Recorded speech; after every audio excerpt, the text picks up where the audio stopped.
आइए देखते हैं मंडे को मार्केट कहाँ पे ओपन होगा, निफ्टी कहाँ पे ओपन होगी और मंडे को कैसे ट्रेड करना है, क्या सपोर्ट होगा, क्या रेजिस्टेंस होगा। तो जो मेजर सपोर्ट होगा वो होगा पहले 25,480 का एक मेजर सपोर्ट होगा। वहीं पे रेजिस्टेंस की बात करें पहला रेजिस्टेंस होगा 25,650 का पहला रेजिस्टेंस होगा, दूसरा रेजिस्टेंस होगा 25,780 का जो होगा वो दूसरा रेजिस्टेंस होगा, तीसरा रेजिस्टेंस जो होगा 25,880 का जो होगा वो 25,878 का जो होगा वो तीसरा रेजिस्टेंस होगा। तो अभी मार्केट की बात कर लें, मार्केट को पहले डे टाइम फ्रेम पे एनालिसिस करते हैं। तो पहले डे टाइम फ्रेम पे एनालिसिस करते हैं, आपको डे टाइम फ्रेम में पहले लेके चलते हैं। तो डे टाइम फ्रेम पे जो है 2 रेजिस्टेंस था जो कि 2 सपोर्ट था। उसी से देखिए ये एक सपोर्ट था, पिछला एक सपोर्ट था, तो सपोर्ट पे मार्केट ने बार-बार उसी पे सपोर्ट लिया। यहाँ पे देखिए पहला सपोर्ट यहाँ पे लिया है, दूसरा सपोर्ट यहाँ पे लिया, इसके पहले यहाँ पे सपोर्ट लिया, तो ये सपोर्ट का एक बार किया। ओवरऑल अप ट्रेंड में था, वापस से जब यहाँ से जब डाउनफॉल आया तो इसी पे एक सपोर्ट लिया, फिर यहाँ से बाउंस बैक किया, फिर यहीं पे सपोर्ट लिया। वापस से एक ट्रेड लाइन ड्रा करते हैं, एक ट्रेड लाइन जो है यहाँ से एक ट्रेड लाइन ड्रा करते हैं अपने हाई से एक लो को मिलाते हुए। हायर लो का फॉर्मेशन बना हुआ है यहाँ पे, थोड़ा-सा हायर लो का फॉर्मेशन बना है, तो अगर इसको ब्रेकआउट करता है निफ्टी, एक कुछ दिन की बात करें, लॉन्ग टर्म की बात करें तो अगले 2-3 महीने के लिए, तो यहाँ से यहाँ तक का जितना डिस्टेंस यहाँ से यहाँ तक में गिरने में लगा है, यहाँ से यहाँ तक का 7 से 809 पॉइंट का 800 पॉइंट का, यहाँ से ब्रेकआउट करने के बाद जब भी ब्रेकआउट करता है अगले 1 दिन, 2 दिन, 3 दिन में, तो ये ब्रेकआउट आपको 7 से 809 पॉइंट का देखने को मिलेगा, अगले 1 महीने, 2 महीने लग सकते हैं। आइए बात करते हैं कि इंट्राडे में अभी डे टाइम फ्रेम पे एनालिसिस करने के बाद क्लियर हो गया है कि ये सपोर्ट लेकर के वापस जा रहा है और global market US supreme court का कुछ न्यूज़ आया है जिसकी वजह से कल मंडे को मार्केट गैप अप ओपनिंग लेगा, जब 200-250 पॉइंट का गैप अप लेगा। ये भी चांस है कि फ्लैट भी हो सकता है, लेकिन ज़्यादा चांस है कि गैप अप लेगा 300, ढाई 300, 400 पॉइंट का भी हो सकता है। अभी बात कर लेते हैं गैप अप ओपनिंग होने पे हम कैसे ट्रेड करेंगे, फ्लैट ओपनिंग में ओपन होने पे कैसे ट्रेड करेंगे और गैप डाउन ओपनिंग होने पे कैसे हम ट्रेड करेंगे।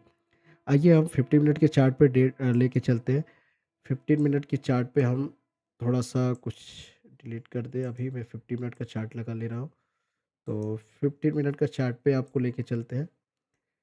50 मिनट के चार्ट पे जो है लास्ट की क्लोजिंग 15 मिनट का कैंडल जो है वो काफ़ी अच्छा कैंडल क्लोज किया है। ये है इन्वर्टेड हैमर कैंडल और यहाँ पे भी पे इन्वर्टेड हैमर कैंडल बना है, ग्रीन इन्वर्टेड हैमर, यहाँ पे रेड इन्वर्टेड हैमर कैंडल बना है, जो कि ये एक सपोर्ट एरिया है, सपोर्ट इसने क्रिएट किया है।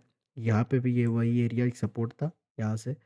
तो सपोर्ट पे जो है कि अपने सपोर्ट को ब्रेक नहीं किया, यहीं से सपोर्ट पे एक बार बाइंग आया, यहीं पे बाइंग आया, यहाँ पे भी बाइंग आया, तो कई बार बाइंग आया, ऊपर से जो है ये इन्वर्टेड हैमर भी बना है।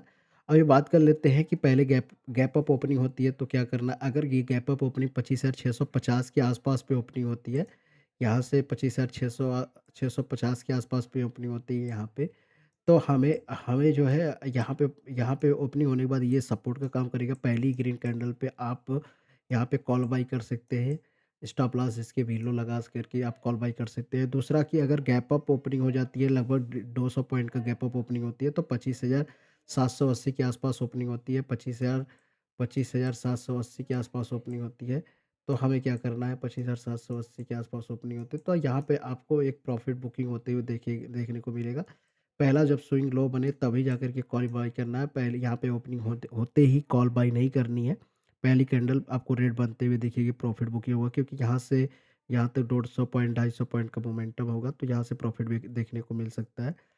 अभी बात कर लेते हैं कि अगर 25,780 के ऊपर ओपनिंग होती है तो यहाँ कहीं ओपनिंग होती है 25,700 860 880 के आसपास ओपनिंग होती है, तो 25,880 के ये नोट कर लीजिए, प्राइस 25,880 के आसपास ओपनिंग होती है, तो आपको क्या करना है, 25,880 के पास ओपनिंग होती है तो पहली रेड कैंडल इंतजार करना है, यहाँ शूटिंग स्टार बने या कोई बियरिश रिवर्सल कैंडल बने, तो आप यहाँ पे ट्रेड डिसाइड करेंगे 25,880 का एक स्टॉप लॉस लेकर के। आप पहला टारगेट जो होगा 25,780 का टारगेट पहला रखेंगे, दूसरा टारगेट जो है 25,650 का होगा। पहला टारगेट दूसरा टारगेट।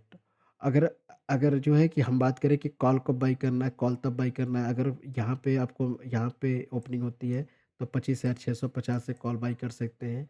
अगर अगर यहाँ पे कहीं पे ओपनिंग होती है, तो यहाँ पे प्रॉफ़िट बुकिंग होकर के एक स्विंग लो बना कर के जब ऊपर के साइड ब्रेक करे 25,780 को, तो भी यहाँ पे कोई ग्रीन कैंडल बने या फिर तभी जाके कॉल बाय करना है, वरना कॉल बाय नहीं करना है। कॉल कॉल के साइड में मार्केट ओपन होगा ज़रूर, लेकिन प्रॉफ़िट बुकिंग होते ही आप मार्केट का सेंटिमेंट होता है कि जब प्रॉफ़िट बुकिंग होती है तो उसपे शार्प सेलिंग आ जाती है, इसलिए कॉल बाय नहीं करना है।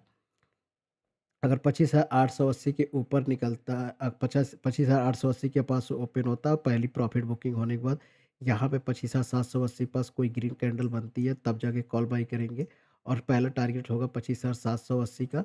यहाँ पे कोई प्राइस एक्शन बना करके या फिर हाई यहाँ पे एक चैनल बना करके ब्रेक करे, तो अगला टारगेट जो निकल के आएगा 26,020 का लेवल आएगा। ये 26,020 को लेवल भी देखने को कल मिल सकता है, कल के दिन में 26,020 का लेवल। ये 26 और 20 का लेवल रेजिस्टेंस होगा। तो अभी अगर गैप डाउन ओपनिंग होती है, बहुत ज़्यादा गैप डाउन ओपनिंग हो जाती है, तो अब हमको जो पुट बाय करनी है वो 25,520 के नीचे ही पुट बाय करनी है, जो कि टारगेट होगा 25,380 का जो होगा पहला टारगेट होगा, 25,380 का पहला टारगेट होगा। ज़्यादा चांस है कि मार्केट ऊपर ही निकलेगा, गैप अप ओपनिंग होगी गैप अप ओपनिंग होगा, तो ये ध्यान देना है कि गैप अप ओपनिंग होने के बाद हमें कहाँ-कहाँ पे कैसा ट्रेड लेना। 25,650 पे कोई ग्रीन कैंडल बनती है यहाँ पे तो हमें कॉल बाय करनी है।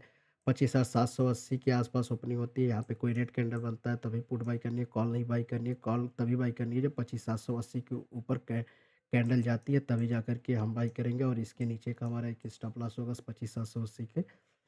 और वहीं पे अगर 25,880 के आस-पास ओपनिंग होती है तो हमें पुट बाय करनी है, हमें कॉल बाय नहीं करना है। कॉल तभी बाय करना है जब 25,880 के ऊपर निकलता है तभी कॉल बाय करना है, वरना कॉल नहीं बाय करना है। यहाँ पे कोई बेयरिश कैंडल बनता है तो हम ये स्टॉप लॉस लेकर के हमें जो है पुट बाय करनी है 25,780 के लिए। Thank you very much. Video पसंद आए तो चैनल को सब्सक्राइब कर दीजिए, लाइक कर दीजिए। ऐसे ही वीडियो डेली एनालिसिस वीडियो पाने के लिए।